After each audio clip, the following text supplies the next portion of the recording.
सभी पत्रकार साथियों को जोहार।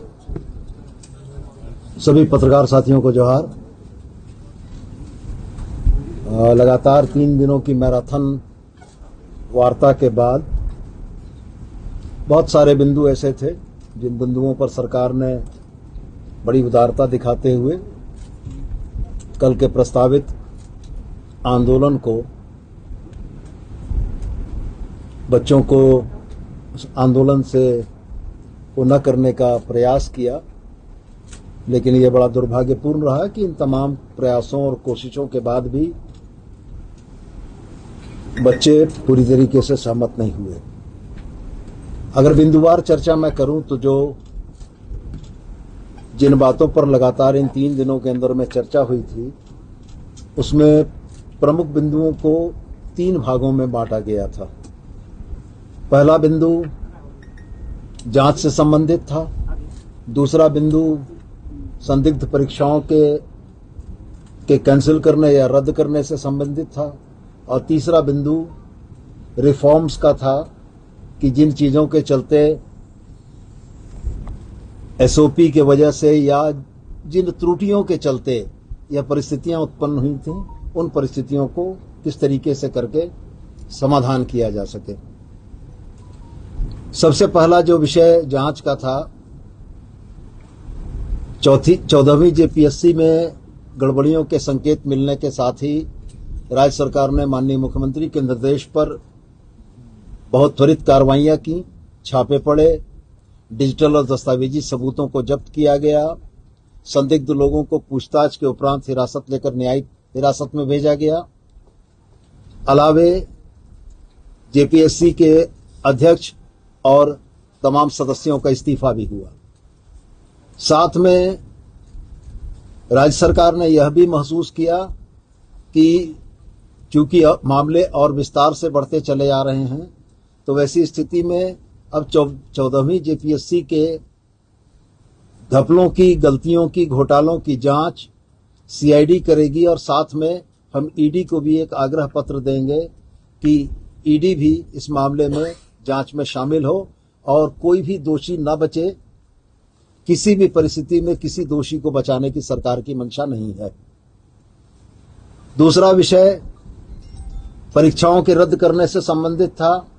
परीक्षाओं को रद्द करने से संबंधित 14वीं जेपीएससी बैकलॉग 23, बैकलॉग 25 जो इसके साथ ही होने वाली थी, इन परीक्षाओं को रद्द करने पर सरकार सहमत थी। अलावे इसके टीडीपीएल संस्था जिसके ऊपर ये सारे आरोप हैं, उन आरोपों के मद्देनजर सरकार का यह मानना था कि टीडीपीएल के द्वारा कंडक्ट की गई सारी परीक्षाओं की एक व्यापक और विस्तृत जांच होगी, और अगर गड़बड़ियों के संकेत व्यापक मिलते हैं तो वैसी स्थिति में सम्यक निर्णय किया जाएगा। अलावे इसके छात्रों की तरफ से एक मांग और रखी गई थी। शुरुआत जेपीएससी के मुद्दे पर ही थी, लेकिन बाद में छात्रों ने इसमें सीजीएल के मुद्दे को भी जोड़ा। सीजीएल के मुद्दे को रद्द करने की मांग छात्रों की तरफ से थी। सरकार की तरफ से यह बहुत स्पष्ट बताया गया उनको कि चूंकि ऑनरेबल सुप्रीम कोर्ट और ऑनरेबल हाई कोर्ट के मॉनिटरिंग में ये सारी जांच चली है और ये सारी भर्ती प्रक्रिया ऑनरेबल कोर्ट की मॉनिटरिंग में हुई है, इसलिए इसको रद्द कर पाना राज्य सरकार के लिए संभव नहीं है।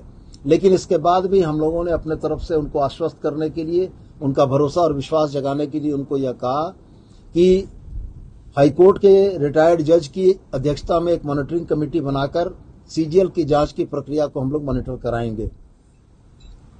रिफॉर्म्स के जो इश्यू थे, रिफॉर्म्स के इश्यू पर सरकार बहुत हद तक सहमत थी 100%, और सरकार ने कहा था कि हम IIT-ISM, IIM Ranchi, XLRI Jamshedpur जैसे प्रतिष्ठित संस्थानों से विशेषज्ञ सेवा लेते हुए अपनी एसओपी को रिफॉर्म करेंगे, और इसमें साथ में हम लोग अपने स्टेक होल्डर के तौर पर छात्रों के भी सुझावों का, उनकी शिकायतों को समाविष्ट करेंगे। इस क्रम में सरकार ने एक मेल आईडी जारी की थी जो कल आप लोगों ने भी देखा होगा, और साथ में राज्य सरकार एक पोर्टल भी लॉन्च करने जा रही है जिसमें पूरे राज्य के छात्र अपनी समस्याओं को लिख सकेंगे और इस पोर्टल के माध्यम से पूरे राज्य से आए हुए छात्रों के संवाद को इनकॉर्पोरेट करते हुए एसओपी के निर्माण का प्रयास किया जाएगा कि एसओपी त्रुटिहीन हो और आने वाली परीक्षाएं पूरी पारदर्शिता और शुचिता के साथ संपन्न हो। बड़े दुर्भाग्य के साथ यह कहना पड़ता है कि इन तमाम प्रयासों के बाद भी छात्रों के तरफ से सीजीएल को रद्द करने को लेकर और सीबीआई की जांच को मांग को लेकर समझौता वार्ता टूट गई। मैं आपके माध्यम से तमाम छात्रों से यह विनम्रता पूर्वक अपील करना चाहता हूं कि आपकी अधिसंख्य मांगों को सरकार ने मांगा। जो मामले न्यायिक प्रक्रिया के अंतर्गत जिनका प्रकाशन हुआ था परीक्षा फल का, उसको रद्द करना सरकार के क्षेत्राधिकार से बाहर था। यदि इस संबंध में ऑनरेबल कोर्ट का कोई डायरेक्टिव आएगा तो वो सरकार निश्चित रूप से उसको मानेगी। तो मेरा आपके माध्यम से तमाम छात्रों से, तमाम छात्र के अभिभावकों से, चूंकि वो हमारे बच्चे ही हैं और बच्चे हैं तो हम ये उम्मीद करते हैं कि वो बच्चे और उनके अभिभावक इस बात को बड़ी गंभीरता से लेंगे कि सरकार ने बच्चों की लगभग सारी मांगों को मानते हुए उनको आंदोलन के रास्ते से पर जाने से रोकने का प्रयास किया है। और मैं पुनः अपील करता हूं कि जब सरकार आपकी सारी बातों को मानने को तत्पर है तो आपका आंदोलन में जाना कहीं से भी श्रेयस्कर नहीं है। अभी भी समय है। मैं आपके माध्यम से अपील करता हूं कि छात्र हठधर्मिता छोड़ें, इस बात की जिद को छोड़ें कि आंदोलन के जरिए ही हासिल होगा। मेरा यह स्पष्ट मानना है कि लोकतंत्र में संवाद के रास्ते ही समाधान निकलता है। आंदोलन उस परिस्थिति में होता है जब आपकी बातें सुनी न जा रही हों।